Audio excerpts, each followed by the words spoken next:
prizing and exclusives. What was up for grabs at Gen Con? So for every single event that you registered for at Gen Con, you received the Pluto Tried and True promo card. So no questions asked. Your first round started. Boop, here's a Pluto. You got this in Collector's Quest. You got this in Core. Everything else. This being the Amber Steel Pluto Tried and True with that foiling that we noticed and love. I got quite a bit of those, so pretty cool as well. But there's one that was exclusive to Collection Quest, but so you got the Pluto for participating. Before we talk about the next one, I want to go ahead and bring up the Anna Icebreaker promo. So the Anna Icebreaker promo, and how fitting for that, because Collection Quest being a social event, by completing your franchise of Lorcana Collection Quest, you actually receive the Anna Icebreaker promo. So you could not get any other promos. You got the Pluto, and then you got the Anna Icebreaker at Collection Quest. Important note here as well, while we were at Gen Con, it was revealed that they are testing Collection Quest on the Disney Treasure, being their newest cruise ship. And I am so happy that that is a thing, because I'm a Disney cruise line fanatic. You're torn, right? Because it's on the Treasure. I'm hoping it's on the Destiny. I'm on the Destiny in February. Okay. But as of right now, even though it's on the cruise lines or whatever, it is only on the Treasure. Yeah.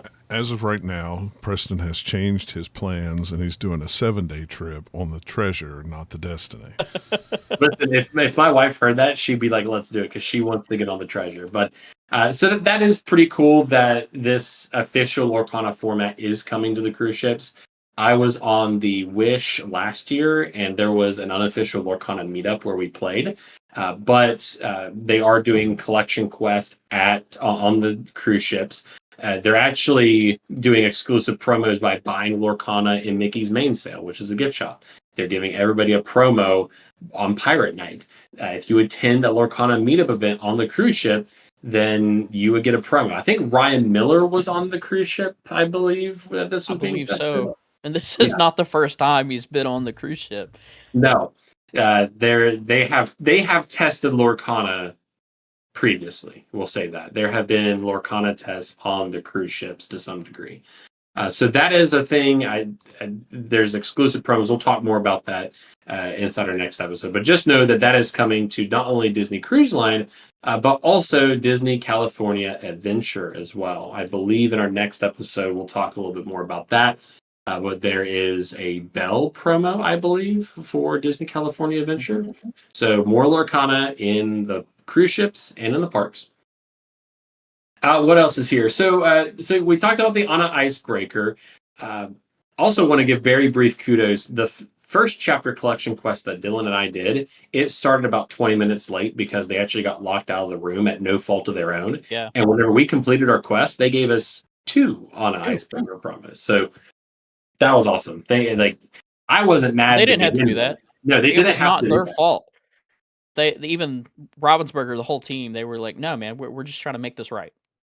That's awesome. I couldn't ask any more from that. I wasn't. I don't think anyone was mad, but the fact that they went out of their way and did that just spoke volumes. So kudos for that.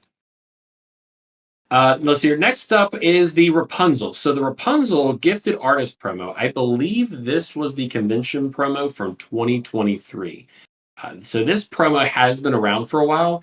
It was advertised that by going 2-1 in your event, or in the bonus event going 1-1, you got a special surprise promo. This is the promo. So by going 2-1 or being runner-up inside your event, then you got the Rapunzel gifted artist promo.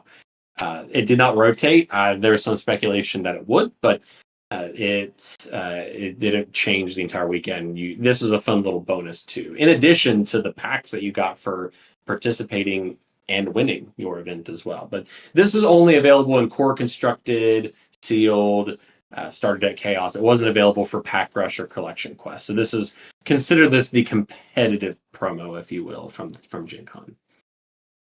And then lastly, I think this is the last prize here, but lastly, if you had an undefeated record in any event competitive, so started at Chaos, sealed, or constructed in some degree, you received the 2025 event exclusive playmat, which you're probably, again, seeing the photo on screen. But it's a playmat that you can only get at events like Gen Con. At PAX will also be the same thing. It's only available for the year. So previously in 2023, 2024, they've had a similar playmat with different characters. But in this case, we have Kakamora, the Queen, Wreck-It Ralph, we have Honey Lemon, Bruni, and Brother Bear Coda. I'm not going to lie, I haven't seen that movie in a hot minute. Kenai, yes, that's it. Kenai. So, and it says 2025 in the very bottom right-hand corner. So, by going undefeated in a qualifying event, then you receive the playmat. So, we walked out there with a pretty good amount of promos all around, not only product but promos as well. So, was all around pretty happy with that. The playmat is in a tube, to say the least. The Steamboat Willie playmat got the boot. It's been evicted. But the big thing that took place was the second anniversary panel, but we do want to talk about 3 exclusives that Ravensburger had as well. So at the Ravensburger booth, completely separate from the play area, they actually had a few things on rotation. On Saturday, they were selling first chapter troves and some other playmat. I think it was Steamboat Willie. Dylan, what time did people start lining up at? What was it? At 3 a.m. I believe people started queuing for that. I remember Dylan waking up at like 6 a.m. being like, I'm going to try for it. And then I remember looking at Facebook going, oh no. Yeah, but you John hadn't even called left it. your room yet. And you two, John and you, hadn't even left your rooms yet. And y'all sent that message. I think we all got up around the same time. That's what I woke up to, though, was those messages of people already queued up. And I was like, well, that's out of the picture. Well, what's interesting is I found out after the fact that they actually passed out cards.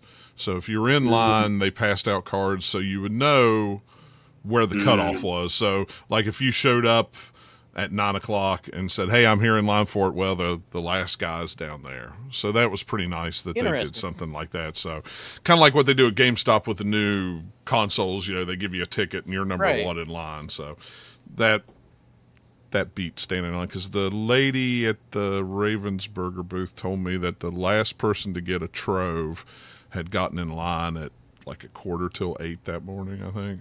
So I don't know how many they had to pass out, but yeah. They definitely had product. Yeah. They had product. They definitely had product. So I believe on Sunday it was the first chapter gift set, which the line was very short at 8 a.m. that morning. We almost went for it, but I remember Dylan and I looking at what was in it, and they had the oversized Haiti and Malone cards, but I was like, it didn't have promo or anything, so we opted not to do that. So they had product on rotation. They did have a first chapter, or not first chapter, but a anniversary bundle for like $20. You got 1 pack of the first 4 sets. They had Japanese and Chinese first chapter there. Is that right? Yes. The booster boxes? Yep, the booster boxes. Yep. So they had that product. They had plenty of product. But a couple exclusives. First up being the Ursula Sleeves. And I remember looking at these things going, ooh, I like it. But the Ursula Sleeves... seen at PAX last year. And then I think this is the only other time we've seen them since then. Yep. So the second time that this product has been available, the way you got this product, it was available all 4 days, but the way you got it is you had to buy a Ursula's Return Illuminator's Trove. And guess who bought it? So I like one of the sleeves. So the Trove actually came in handy because that's why I stored my bulk in once I got back to the house. So that was actually really cool. But the sleeves as well. It's your typical Lorcana sleeves. So I did buy double sleeves for these, and yeah. And then the last promo that was available was the Goofy Emerald Champion, a Whispers in the Well promo that was available at the beginning with any purchase from the Ravensburger booth. But Dylan, what happened? What was it, the next day or day after that? Yeah, I think it might have been the day after that, after they quickly realized that people can go buy a single pack of Lorcana, get this promo card, and then hop back in line and get another single pack of Lorcana. So they changed it. They increased it to a $20 minimum purchase in order to receive this card. And I get it. Like you don't want to run out. You want to make sure people get the product because not everyone attends all 4 days, right? So I get it. Go in. I bought the Trove, which got the promo, and then I bought the first 4 set bundle, and got another one. I was actually with Dylan, and we're like, probably gonna be our last one. So yeah. Would have But loved to turn around and got these for everybody back home, but at a $20 minimum, it's kind of hard to do that. very hard to do that. It's an expensive promo. Will it retain its value? Probably, but who knows with that. So, but those were the event exclusives available at Gen Con.